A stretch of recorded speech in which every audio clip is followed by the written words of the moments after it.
Yes, വീണ്ടും ആറന്മുളയിലെ വിശേഷങ്ങൾ തന്നെയാണ്. ഇന്നിപ്പോൾ പള്ളിയോട പൂരമാണ്.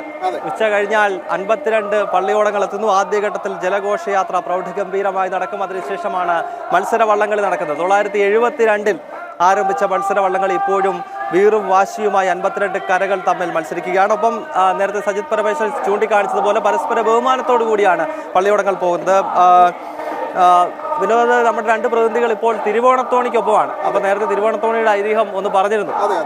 നമുക്ക് തിരുവോണത്തോണിക്കൊപ്പം 2 പേർ അരുൺ കൊടുങ്ങൂരുണ്ട് ഉണ്ട്. കാരണം ഈ ജലമേളയുടെ തുടക്കം അവിടെ നിന്നാണ്. വിനോദ് നേരത്തെ പറഞ്ഞിരുന്നു അത്. അതായത് തിരുവോണത്തോണി ഉത്രട്ടാതി നാളിൽ ഇവിടേക്ക് എത്തുന്നു. അതിന് അകമ്പടി സേവിക്കാൻ വേണ്ടി ഒരിക്കൽ അയിരൂരിൽ വെച്ച് ആ തിരുവോണത്തോണിയെ ഒരു കൂട്ടം കൊള്ളക്കാർ ആക്രമിക്കുന്ന ഘട്ടത്തിൽ പിന്നീടുള്ള വർഷങ്ങളിൽ ആ തിരുവോണത്തോണിക്ക് അകമ്പടി സേവിക്കുവാൻ സംരക്ഷണം നൽകുന്നതിന് വേണ്ടിയാണ് പള്ളിയോടങ്ങൾ രൂപപ്പെട്ടത് എന്നതാണ് ഇതിന്റെ ഐതിഹ്യം. അതിനാൽ തന്നെ അരുൺ കൊടുങ്ങൂർ, ഗോകുൽ, എന്തൊക്കെയാണ് തിരുവോണത്തോണിയുടെ വിശേഷങ്ങൾ? പറയൂ.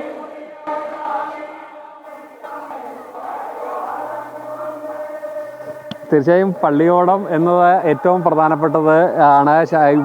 ആറന്മുളയെ സംബന്ധിച്ചോളം ഏറ്റവും പ്രധാനപ്പെട്ട ഒരിടത്ത് തന്നെയാണ്. എന്തായാലും ഏറ്റവും പ്രധാനപ്പെട്ട പള്ളിയോടത്തിൻ്റെ ദൃശ്യങ്ങളിലേക്ക് തന്നെ പോകാം. ഏറ്റവും ചരിത്ര പ്രാധാന്യമുള്ള തിരുവോണത്തോണിയുടെ ആ ദൃശ്യങ്ങളിലേക്ക് നമുക്ക് പോകാം. പള്ളിയോടങ്ങൾ അകമ്പടിയായി സേവിക്കുന്ന ഭഗവാന്റെ ആ ഒരു തിരുവോണത്തോണി, അതായത് ചരിത്രം കഥകളൊക്കെ ഗൗതവും വിരോധവും ഒക്കെ അല്പം മുമ്പ് സൂചിപ്പിച്ചു. എങ്കിൽ പോലും ഈ തിരുവോണത്തോണിയുമായിട്ട് ബന്ധപ്പെട്ടാണ് ഈ ആറന്മുളയിലെ ഓണച്ചടങ്ങുകളൊക്കെ ആരംഭിക്കുന്നത്. അതായത് ഈ കാട്ടൂരില്ലം, ആ കാട്ടൂരില്ലത്തിലുള്ള മങ്ങാട്ട് ഭട്ടതിരി എല്ലാ വർഷവും തിരുവോണ നാളിൽ കാൽകഴുകി ചൂട്ട് നടത്തി വന്നിരുന്നു ബ്രാഹ്മണ സമൂഹത്തിനായിട്ട്.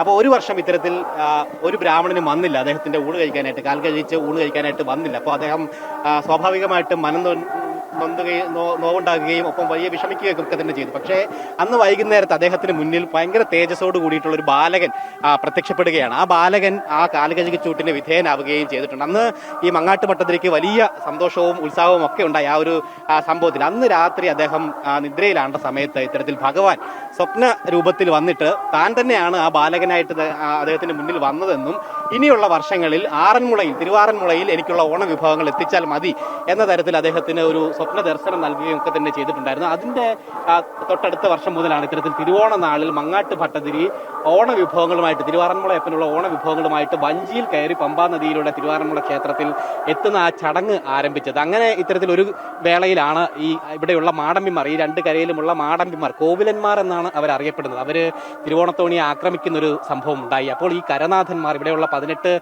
കരനാഥന്മാർ തോണികളിലെത്തി ആ കോവിലന്മാരെ തുരത്തി ഓടിക്കുന്ന ഒരു സംഭവം ഉണ്ടായി. അതാണ് പിൽക്കാലത്ത് ഈ പള്ളിയോടങ്ങളുടെ വരവിലേക്ക് കാരണമായിട്ടുള്ള ചരിത്രമെന്നാണ് നമുക്ക് ഇവിടെ നിന്നും മനസ്സിലാക്കാനായിട്ട് സാധിക്കുന്നത്. എന്തായാലും അതിനുശേഷം പിൽക്കാലത്ത് ആ പള്ളിയോടങ്ങൾ ഏറ്റവും മനോഹരമായ ഒരു വരവുണ്ട്. ആ തിരുവോണ ദിവസം ആ പുലർച്ചെ വരുന്ന ആ മനോഹരമായ ഒരു വരവ്, ആ ഒരു വരവ് തന്നെയല്ലേ ഏറ്റവും പ്രധാനപ്പെട്ട ഈ പള്ളിയോടങ്ങളുടെ അകമ്പടിയിൽ, വഞ്ചിപ്പാട്ടിന്റെ ഈരടിയിൽ എത്ര മനോഹരമാണ്. 2-3 ദിവസം പുഴയിലൂടെ 3 പുഴ, മണിമലയാറ്, പമ്പയാറ്, മീനച്ചിലാറ് കടന്നാണ് ഈ തിരുവോണത്തോണി അല്ലെങ്കിൽ മങ്ങാട്ട് ഭട്ടതിരി ആറന്മുള ക്ഷേത്രത്തിൽ എത്തുന്നത്. നേരത്തെ കാട്ടൂരില്ലത്തായിരുന്നെങ്കിൽ ഇപ്പോൾ മങ്ങാട്ട് ഭട്ടതിരി കോട്ടയത്താണ് താമസിക്കുന്നത്. കോട്ടയത്ത് കുമാരനെല്ലൂരിലാണ്. അവിടെ നിന്നും നമ്മൾ സമഗ്രമായ ഒരു കവറേജ്. തിരുവോണ നാളിന് 2 ദിവസം മുൻപ് അവിടുന്ന് പുറപ്പെടും. ഉത്രാട നാളിൽ കാട്ടൂരിൽ എത്തിച്ചേരും. അവിടെ നിന്നും തിരുവോണത്തോണിയിലേക്ക് അദ്ദേഹം കയറി അവിടുന്ന് കാഴ്ച വിഭവങ്ങളും ഭദ്രദീപവും ഒക്കെ ആയിട്ടാണ് ഈ തിരുവോണത്തോണി ആ കാട്ടൂരില്ലത്തിൽ നിന്നും ഇങ്ങോട്ടേക്ക് പമ്പാ നദി വഴി ഒരു രാത്രി നീണ്ടു നിൽക്കുന്ന യാത്രയിലൂടെ തിരുവോണ ദിവസം പുലർച്ചെ ഈ ആറന്മുള ക്ഷേത്രത്തിൽ എത്തിച്ചേരുന്നു. ആ വഞ്ചിയുടെ ദൃശ്യങ്ങൾ നമുക്ക് കാണാൻ തോന്നില്ലേ, വളരെ മനോഹരമായിട്ട് അലങ്കരിച്ചിരിക്കുന്നു. മങ്ങാട്ട് മനോഹരത്തിനപ്പുറത്തേക്ക് ആ ഭഗവാന്റെ ഒരു സാന്നിധ്യം, അതോടൊപ്പം തന്നെ ആ ഒരു തന്നെയല്ലേ ഏറ്റവും പ്രധാനമായി എടുത്തു പറയേണ്ടത്. ഏതായാലും ഈ ഓണത്തിന് ഗോകുൽ ഇവിടെ ഉണ്ടായിരുന്നു. ആ ഒരു വരവ് തന്നെയാണ് ആ ദൃശ്യങ്ങളിൽ കാണുമ്പോൾ തന്നെ അറിയാം അതിൻ്റെ ഒരു പ്രൗഢി. അത് തന്നെയല്ലേ ഏറ്റവും പ്രധാനപ്പെട്ടതായി പറയേണ്ടത്. തീർച്ചയായിട്ടും പുലർച്ചെയാണ്, തിരുവോണ ദിവസം പുലർച്ചെയാണ് വരുന്നത്. ഇത് മറ്റ് പള്ളിയോടങ്ങളുടെ അകമ്പടിയോടുകൂടിയാണ് ആ കിഴക്ക് ഭാഗത്തു നിന്ന് ഇങ്ങോട്ടേക്ക് ക്ഷേത്രക്കടവിലേക്ക് അടുക്കുന്നത്. ആ കാഴ്ച കാണാൻ തന്നെ വളരെ ഭംഗിയാണ്, ദീപോജ്വലമായിട്ട്. ആ സമയത്ത് പമ്പാ നദിയുടെ 2 കരകളിലും ഇവിടെ താമസിക്കുന്ന നിവാസികൾ അവര് ദീപാലങ്കാരമൊക്കെ ചെയ്തുകൊണ്ട് ആ തിരുവോണത്തോണിയെ സ്വാഗതം ചെയ്യുന്ന ഒരു കാഴ്ചയുണ്ട്. അത് ഭയങ്കര ഭംഗിയാണ് കാണാൻ. 2 പമ്പ നദിയുടെ രണ്ട് കരകളിലും ദീപങ്ങളൊക്കെ കത്തിച്ചു വെച്ച് അതിന് നടുവിലൂടെയാണ് ഈ തിരുവോണത്തോണി ഇങ്ങനെ ക്ഷേത്ര കടവിലേക്ക് അടുത്ത് വന്നുകൊണ്ടേയിരിക്കുന്നത്. കാണാൻ തന്നെ നല്ല ഭംഗിയുള്ള ഒരു കാഴ്ച തന്നെയാണ്. അതോടൊപ്പം തന്നെ ആ സമയത്തും ഇത്തരത്തിൽ വഞ്ചിപ്പാട്ടും അതോടൊപ്പം തന്നെ ഹരിനാമ കീർത്തനം ആ വിളികളും ഒക്കെ ആയിട്ട് ഇങ്ങനെ അന്തരീക്ഷം സദാ ഒരു ഭക്തി നിർഭരമായിട്ടുള്ളൊരു അത് തന്നെയാണ്. നമ്മൾ ഇന്നിപ്പോൾ രാവിലെ മുതൽ തന്നെ നമ്മൾ ഓരോ വിഷയങ്ങളിലേക്ക് എത്തുമ്പോൾ ആ ഓരോ വിശേഷങ്ങളിലേക്ക് എത്തുമ്പോൾ എങ്ങനെയൊക്കെയാണ് ഇതിനെ നിർവചിക്കാൻ പറ്റുക, എങ്ങനെയൊക്കെയാണ് ഇതൊക്കെ ഈ ചടങ്ങുകൾ, ഈ ആചാരങ്ങൾ, ആ പാരമ്പര്യത്തിൻ്റെ പ്രൗഢി എങ്ങനെയൊക്കെയാണ് നമുക്ക് വിശേഷിപ്പിക്കാൻ പറ്റുക? വാക്കുകൾ വിവരിക്കുന്നതിനൊക്കെ ഒരുപാട് പരിമിതിയുണ്ട്. വാക്കുകൾ വിവരിക്കുന്നതിനപ്പുറത്തേക്ക് ഒരു നാടിൻ്റെ ഒരു സംസ്കാരം, പൈതൃകം, അത് തന്നെയല്ലേ ഈ ആറന്മുളയെ ലോകത്തിന് മുന്നിൽ അടയാളപ്പെടുത്തുന്ന ഏറ്റവും സവിശേഷമായ കാര്യം. തീർച്ചയായിട്ടും ഈ ആചാരങ്ങളിലെയും ഐതിഹ്യങ്ങളിലെയും വൈവിധ്യത തന്നെയാണ് ഈ ആറന്മുളയെ അത്രത്തോളം മഹത്വപൂർണ്ണമാക്കുന്നതെന്ന് തന്നെ പറയാൻ സാധിക്കും. ഈ തിരുവോണത്തോണിയിൽ എത്തിക്കുന്ന വിഭവങ്ങൾ അതുപയോഗിച്ചുകൊണ്ട് തിരുവാറന്മുളയപ്പൻ അന്നത്തെ ദിവസം സദ്യ ഉണ്ടാക്കുന്നു. അതിനുശേഷം ആ അങ്ങാട്ട് വട്ടത്തിരുവാടി ഭഗവാന് മുന്നിൽ പ്രാർത്ഥിക്കും ഈ സദ്യ ഉണ്ടതിന് ശേഷം. അതിനുശേഷം ഈ സദ്യയ്ക്ക് വേണ്ടി വരുന്ന ചെലവിന് കഴിഞ്ഞിട്ടുള്ള ബാക്കി തുക പണക്കിഴിയായിട്ട് മങ്ങാട്ട് പട്ടതിരിക്ക് ക്ഷേത്രം തിരികെ നൽകും.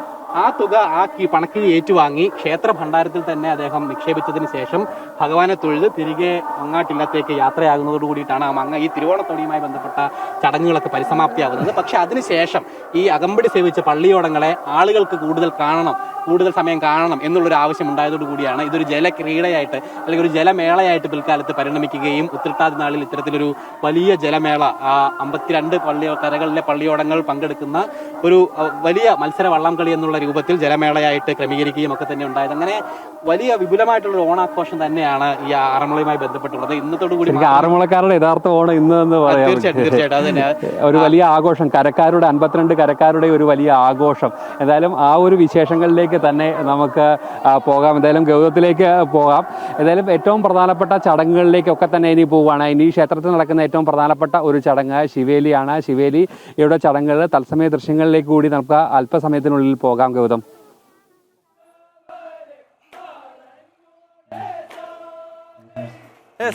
തിരുവോണത്തോണിയുടെ വിശേഷങ്ങളാണ് അരുൺ കൊടുങ്ങൂരും അതുപോലെ തന്നെ നമ്മുടെ ഗോകുൽ രമേശും പങ്കുവച്ചത്. പ്രിയപ്പെട്ട പ്രേക്ഷകർ ഓർക്കുക, ആറന്മുള ഉത്രട്ടാതി ജലമേളയ്ക്ക് ഇത്രയും വൈഡ് കവറേജ് കൊടുക്കുന്ന മറ്റൊരു മലയാളം ചാനലും ഇല്ല എന്ന കാര്യം കൂടി. അതായത് ക്ഷേത്ര ആചാരവും ഐതിഹ്യവും ഒക്കെ ഇണങ്ങി കൂട്ടിച്ചേർന്ന് കിടക്കുന്ന ഒരു ജലോത്സവമാണ് ഇത്. നേരത്തെ ഗൗതം പറഞ്ഞതാണ്, ഇത് മത്സരത്തിനല്ലായിരുന്നു ഇവിടെ പ്രാധാന്യം. ഇവിടെ ജലോത്സവവും അതേപോലെ തന്നെ തിരുവോണത്തോണിക്ക് വരുന്ന അകമ്പടിയും ഒക്കെ ആയിരുന്നു പ്രാധാന്യം. ജലോത്സവം എന്നുകൊണ്ട് ഉദ്ദേശിക്കുന്നത് ഈ എല്ലാ വള്ളങ്ങളും ഒന്നിച്ച് നീങ്ങുന്ന ആ ഒരു കാഴ്ചയാണ്. പിന്നീട് മത്സര സ്വഭാവത്തിലേക്ക് എല്ലാവരും കാണാൻ വരുന്നു. എങ്കിലൊരു മത്സരമാകാം എന്നുള്ള തരത്തിലാണ് അത് മത്സരത്തിലേക്ക് വന്നത്. 1972 മുതലാണ്. മന്നൻ ട്രോഫിയാണ്, മന്നത്ത് പത്മനാഭന്റെ പേരിലുള്ള വളരെ മനോഹരമായ ട്രോഫിയാണ് ഒന്നാം സമ്മാനക്കാർക്ക്. മികച്ച രീതിയിൽ തുഴഞ്ഞു വരുന്നവർക്ക് ആർ ശങ്കറിന്റെ പുരസ്കാരവും കൊടുക്കുന്നത്. 2 നവോത്ഥാന നായകന്മാർ.